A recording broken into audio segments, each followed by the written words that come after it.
कौन उम्मीदवार होगा? आप लोग किनके साथ जाएंगे? कोई फैसला लिए हैं क्या? नहीं, हमारी बात पिछले दिनों में कई लोगों से हुई है, लेकिन तेजस्वी साहब से खुलकर बात हुई है, बड़ी पॉजिटिव और सकारात्मक बात हुई है। और हमने उनसे समय लिया है कि इस संबंध में हम जरा अपने विधायकों से मशवरा कर लें और बैरिस्टर असदुद्दीन अवैसी साहब से बात कर लेते हैं, तो अपने निर्णय से अवगत करा देंगे। नहीं, बात करने वाले तो कई लोग बात किए हैं, लेकिन विस्तार पूर्वक अभी तेजस्वी साहब से बात की। जिस तरीके से तेजस्वी यादव के साथ बैठक की, आप मुलाकात की, लेकिन क्या एनडीए तरफ से किन्हीं नेताओं के साथ बैठक हुई? अरे भाई, अब मामला ये है कि बात तो हमारे कई लोगों ने कई लोगों से बात की है, लेकिन जाहिर है कि हमारी पार्टी का जो निर्णय होगा सामूहिक निर्णय होगा। सर, विपक्ष ज्ञानेश्वर जी हैं जो चीफ इलेक्शन में, उनके खिलाफ सदन में महायोग प्रस्ताव लाने की तैयारी कैसे देखें? मैं कह रहा हूं कि chief election commission of India का जो रोल एक लोकतांत्रिक स्टेट में होना चाहिए, और देश की राजनीति नहीं बल्कि देश का लोकतंत्र निर्भर करता है यहाँ निष्पक्ष चुनाव पर। तो यकीनन है कि इलेक्शन कमीशन ऑफ इंडिया का जो रवैया रहा है वो निष्पक्ष नहीं दिखता है। इसलिए मैं समझता हूं कि अगर उनके खिलाफ वो कर रहे हैं, लोग आवाज उठा रहे हैं, उस आवाज में telephone call between PM Jaishankar and Russian Foreign Minister Lavrov की जा रही है। Sir, can we confirm whether अब ये विडम्बना है हमारे देश की, चाहे नेहरू जी रहे हों, चाहे वाजपेयी जी रहे हों, हमें से इन लोगों ने शोषितों पीड़ितों का साथ दिया।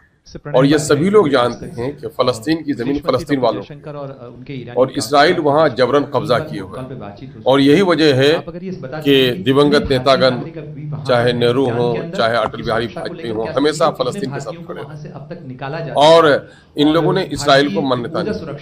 लेकिन न जाने क्यों इतने पूरे दुनिया में देश में आतंकवाद के खिलाफ लड़ने वाली हमारी सरकार अंतर्राष्ट्रीय आतंकवाद का न जाने क्यों साथ हो गए। मैं कह रहा हूँ अंतर्राष्ट्रीय स्तर पर अमेरिका और इसराइल से ज्यादा कोई आतंकवादी है ही नहीं, और एक बुद्ध के नजरियात का देश, अहिंसा की धरती का एक प्रधानमंत्री वहां जाता है, और ऐसी क्या जरूरत पड़ गई हमारी, है ना?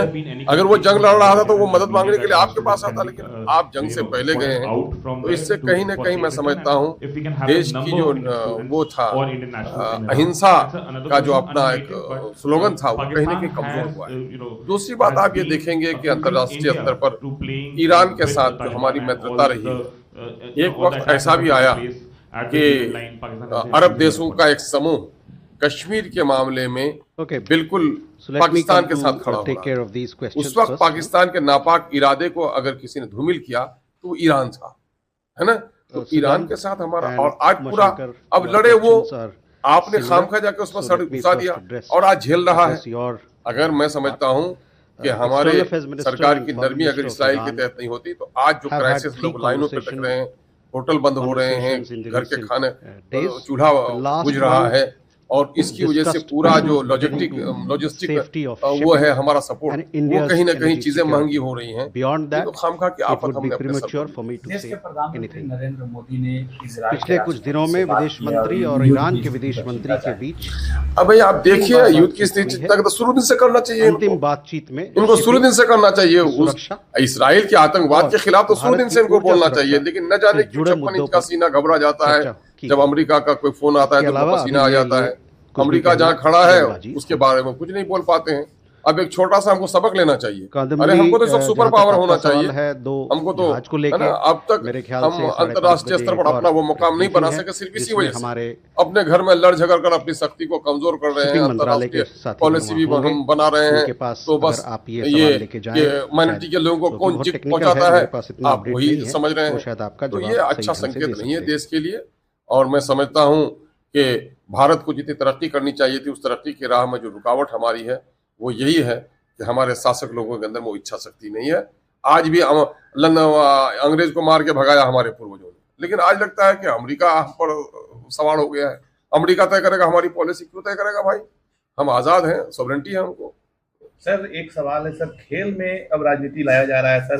शाहरुख खान की टीम है, उन्होंने पाकिस्तान के एक खिलाड़ी का चयन किया है, उस पर उनका विरोध किया जा रहा है, इसको कैसे देखते हैं सर? देखिए वो खेल में आप अभी देखेंगे, मैं अभी एक बहुत ही बड़ी वो आरिफा खानम शेरवानी साहिबा एक बड़ी सहाफ़ी है, तो साफिया हैं वो, अब उन्होंने जो अभी एक विश्लेषण किया है कि नफरत की आग कैसी लगाई है हमारे इन फिरका परस्तों ने, कि अब वो नन्हा मुन्ना बच्चा, अब ये कहिए कि गुलाब से खुशबू की जगह अगर बदबू आए तो चमन कैसे बाकी रहेगा। नन्हे मुन्ने बच्चे जो न हिंदू न मुसलमान बनेंगे, हम भारत के संतान हैं, हम इंसान बनेंगे नारे लगाते थे, आज छोटे छोटे बच्चे गलियों में हिंदू और मुसलमान के नारे लगाने लगे।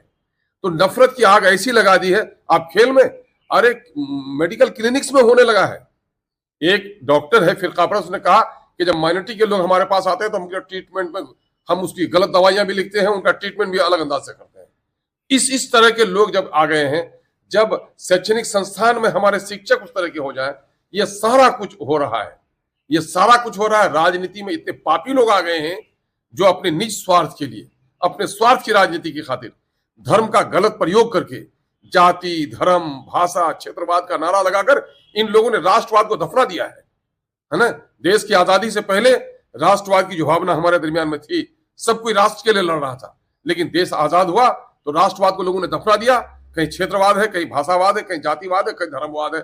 ये हम समझते हैं एक लोकतांत्रिक देश के लिए, एक विशाल भारत के लिए कैसे संकेत नहीं है, जहां अनेक भाषा के, अनेक धर्म, अनेक जाति और अनेक आस्था के लोग रहते हो, वहां पर कानून का राज होना चाहिए और राष्ट्र प्रथम होना चाहिए। और जाति, धर्म, ये सब के झगड़े को, धर्म है अपना निजी मामला है, जिस जाति में जन्म लिया शादी ब्याह उसके रीति रिवाज से कीजिए, जिस धर्म में पैदा लिए हैं उसके मुताबिक आप पूजा पाठ कीजिए, लेकिन ये देश का कानून जो चलता है भारत के संविधान से, उस संविधान ने सबको बराबरी का मामला दिया है, सबके साथ बराबरी का स्वरूप।